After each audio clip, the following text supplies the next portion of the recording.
Ravi de vous trouver pour ce nouveau et premier numéro de l'émission de Bout en Bout, une émission de l'entreprise Œil d'Expert.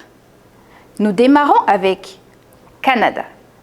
Le Canada qui s'est imposé ces dernières années comme un modèle américain.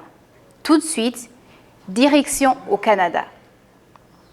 Encadré par l'océan Atlantique à l'est, l'océan Pacifique à l'ouest, par l'océan Arctique au nord, le Canada, c'est d'abord un espace immense, étendu sur 10 millions de kilomètres carrés, ce qui en fait le deuxième pays plus grand au monde après la Russie.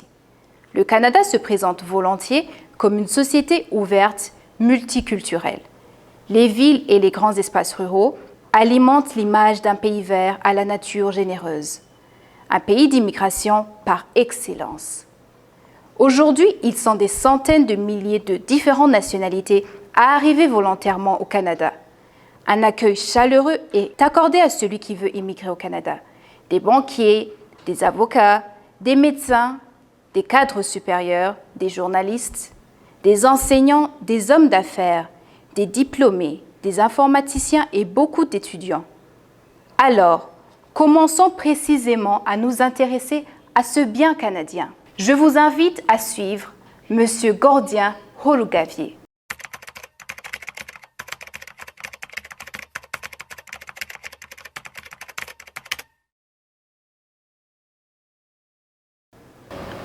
Bonjour Monsieur Gordien.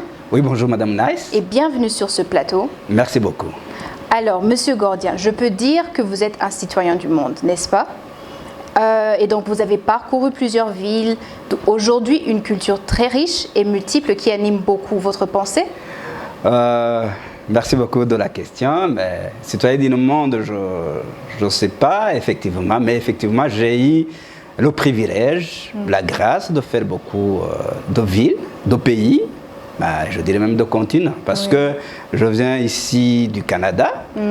Et si je peux faire le décompte des villes ou des pays que j'ai déjà voyagé, dans le cadre, soit dans le cadre de ma mission, au cadre missionnaire ou dans le cadre de ce travail de consultant en immigration canadienne. Commençons par exemple, le premier voyage que j'ai fait, il n'était pas très long, mais il était très important lorsque j'ai quitté le foyer familial pour les études secondaires. C'est là où j'ai d'abord la première fois quitté le foyer familial. Et c'était un nouveau mode de vie. Après, j'ai déménagé vers la capitale. Je suis né au Burundi, si je ne l'ai pas dit. J'ai fait mes études universitaires à l'université du Burundi. Ce temps-là, il y avait juste une seule université, mais maintenant, il y en a beaucoup. J'ai eu l'occasion d'étudier en Europe, en Belgique. J'ai fait des études de master en statistique. Après, j'ai voyagé au Canada et j'ai déménagé au Canada avec ma famille. J'ai apprécié le pays, j'ai appris pas mal de choses, jusqu'à même où j'ai pris l'engagement de pouvoir proclamer la bonne nouvelle, parce que j'ai finalement constaté que finalement il était possible d'aller au Canada sans que vous ayez des parents, des grands-parents qui ont été là, parce qu'il y avait des processus qui sont transparents. C'est ainsi que je me suis spécialisé effectivement en immigration, mais après aussi j'ai voyagé dans le cadre de ma missionnaire, notamment en Afrique du Sud, Nigeria, Zimbabwe. C'est dans ce cadre, effectivement, que je dirais que j'ai eu le privilège de voyager, de connaître pas mal de cultures, mais à dire citoyen du monde, je ne sais pas si c'est réellement ça, être citoyen du monde. Merci. Merci. Alors, parlons de vos parents de manière générale avant de partir. De votre papa, de votre maman. Dites-nous, comment vous avez grandi dans une famille qui vous pousse à vivre dans de bonnes conditions dans le monde? Effectivement, ce que nous sommes peut venir de l'éducation, principalement. Je suis né dans une famille moyenne. Je dis moyenne, mais c'était au village quand même. C'était moyenne parce que si les parents ont pu soutenir l'éducation de 7 enfants, on était à 7 à la famille, on dit que c'est moyenne.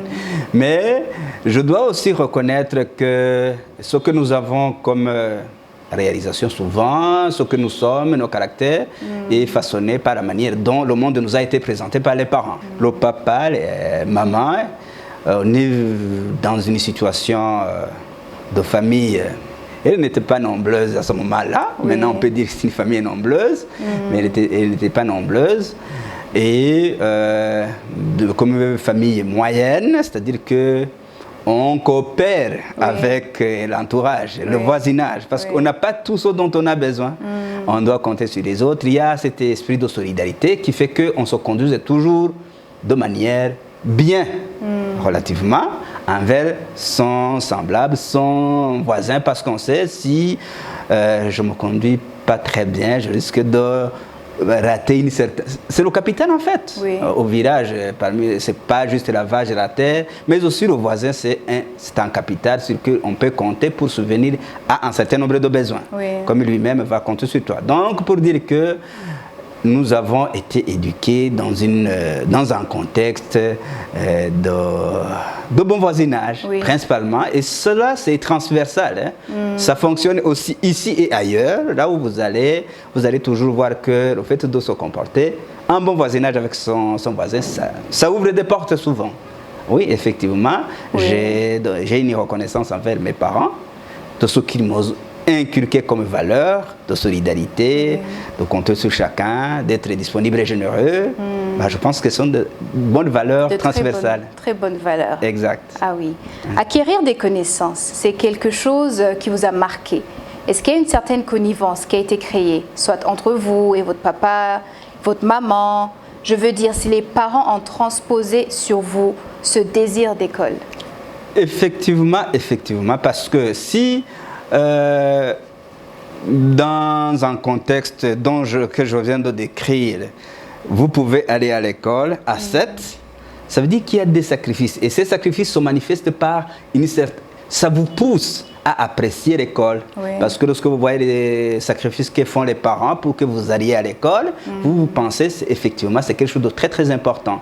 Donc effectivement ça m'a inspiré à pouvoir aller de l'avant, mais aussi parce on dit qu'on place à nous beaucoup d'espoir. On place à nous beaucoup d'espoir et on a toujours tendance à se dépasser pour être utile par le foyer familial principalement, après le village. Lorsque vous grandissez, vous voyagez, vous pensez même au pays. Maintenant, lorsque je pense, je dis comment est-ce que je peux être utile au pays, à l'Afrique même, au Burundi où je suis né, à l'Afrique. Et souvent, c'est ainsi qu'effectivement, je fais mon possible. Ça, c'est la première chose. La deuxième chose, c'est aussi la culture chrétienne. J'étais... le terme qu'on utilise souvent, c'est je suis né de nouveau très jeune, j'ai apprécié des valeurs chrétiennes et qui donnent aussi des valeurs parce que ça nous fait à nous dépasser, ça nous fait compter sur l'illimité. Moi, lorsque je parle de Dieu, je dis il n'a pas de limite dans ses capacités. Lorsque vous comptez sur l'illimité, c'est-à-dire que vous mettez à votre côté des capacités que naturellement vous ne voyez pas et que vous n'avez pas. Mais à force de les compter dessus, vous dépassez vos limites et vous réalisez de bonnes choses. C'est aussi vraiment un aspect que je ne peux pas ignorer, ni même sous-estimer dans ce que je suis aujourd'hui. Merci. Qu'est-ce qui vous a inspiré, la façon fondamentale que vous avez trouvée dans la philosophie de faire toutes ces études? Effectivement, chaque fois que plus vous avancez peut-être dans les études, plus vous voyez que vous avez des limites, qu'il y a pas mal de choses à faire, qu'il y a pas mal de choses dont vous pouvez être utile dans pas mal de secteurs. Au départ, j'ai fait l'économie. J'ai fait l'économie, après j'ai servi au ministère de l'Éducation comme conseiller au ministre. Mais après, j'ai eu l'occasion, le privilège d'aller en Belgique. J'ai fait les statistiques. À ce moment-là, il n'y avait pas beaucoup de statisticiens au Burundi. Et je voyais des opportunités. Et c'est aussi que j'ai découvert le Canada. Et lorsque je suis arrivé au Canada, là, j'ai vu encore d'autres ouvertures. Donc, plus vous avancez, plus vous voyez qu'il y a pas mal de choses à faire, plus vous voyez aussi que vous pouvez être beaucoup plus utile que ce que vous êtes. Donc, c'est dans le sens, c'est un sens de générosité aussi, même lorsque vous vous dépassez, vous poussez vos limites. C'est souvent effectivement, dans un sens, en partie de générosité, vous pensez pouvoir être beaucoup plus utile. Parce que si on pensait à soi-même, à un certain moment, on dit ça me suffit. Oui. Mais lorsque vous pensez qu'effectivement vous avez un potentiel de faire beaucoup plus, c'est ce que souvent j'appelle univers des possibilités. Lorsque vous voyez qu'il y a moyen d'augmenter l'univers des possibilités, c'est toujours un plaisir de le faire. Et c'est dans ce cadre effectivement que chaque fois que j'ai une occasion de dépasser mes limites, je le fais. Merci. Merci beaucoup. Alors il y a quelques années de cela, vous arrivez en RDC, vous changez de continent, de pays, de culture même. Vous arrivez à Kinshasa. Comment se passe cette arrivée, cet arrivage dans la capitale de RDC? Merci beaucoup. C'était en 2016. Oui. Ça faisait déjà plus de 5 ans que j'étais consultant. Alors, j'avais accompagné pas mal de citoyens congolais et qui, à un certain moment, m'ont demandé si je pouvais mettre un bureau de liaison, un bureau là-bas. Oui. Alors, j'ai pris contact avec mes anciens camarades, parce qu'en Belgique, j'ai rencontré pas mal de camarades congolais. Alors, j'ai pris contact avec eux, et ils m'ont référé à un pasteur, comme moi aussi je suis pasteur. On s'est parlé, il a réservé un hôtel, il m'a accueilli à l'aéroport international Njili. Et ça a été génial, j'ai apprécié, j'étais très bien accueilli, j'ai apprécié comment c'était. Et il s'est occupé de moi, il a mis à mes côtés un fidèle de son église qui m'a accompagné étape par étape dans la création de l'entreprise, dans la recherche d'un bureau, tout ça. Sauf qu'effectivement, en 2019, avec le Covid-19, on n'a pas pu continuer avec le bureau de RDC, de Kinshasa. Mais présentement, nous avons aussi un bureau à Bukavu. Oui, pour ceux qui vont peut-être écouter, c'est à la Galerie Bogougou, bureau numéro 14. Ils peuvent nous visiter chaque fois que le besoin se fait sentir. Nous sommes là pour eux. Merci. Nous vous remercions. La prochaine question que j'ai pour vous, dites-nous quels sont les aspects qui vous ont aidé à vous intégrer? Les amis, l'entourage? Effectivement, il y a la convivialité du peuple congolais. Ça, c'est la première chose. Forcément. Mais aussi, il y a mon ami pasteur qui a mis à ma disposition un jeune qui s'est occupé pratiquement de tout, de mon hôtel, de mes déplacements. C'était pas souvent que je prenais les taxis, tout ça. Et j'ai été entouré. Il m'a présenté aussi à ses collègues pasteurs. On a fait quand même une communauté, on a pris des photos, tout ça. Effectivement, ça nous a aidés à nous intégrer pendant tout ce temps-là. Et ça a été très très bien réussi. C'était facile. Oui. Pour bien comprendre votre profil professionnel, nous savons que le métier du consultant implique de grandes responsabilités, n'est-ce pas? Ça implique une formation adéquate, des compétences professionnelles requises. Comment êtes-vous devenu consultant? Merci beaucoup de la question, c'est intéressant parce que la première chose, lorsque je suis arrivé au Canada, j'ai été ébahi. J'ai vraiment été ébahi par le fait de l'accueil que j'ai eu.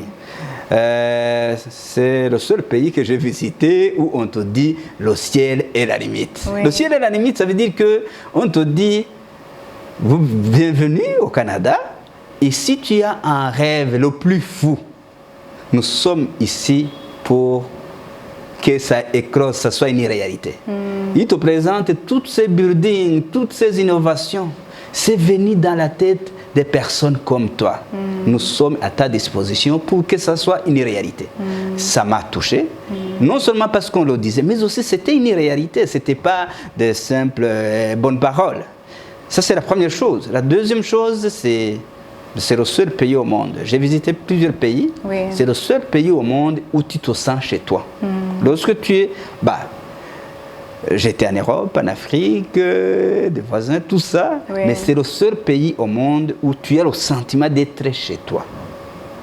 Ça, c'est la première chose. Lorsque j'ai vu que cela était possible, parce que je ne l'avais jamais rêvé, j'ai pensé que la bonne nouvelle, la meilleure chose que je peux faire dans la vie, c'est de pouvoir proclamer cette bonne nouvelle. Et la meilleure manière de le faire, c'est de me spécialiser en droit d'immigration canadienne.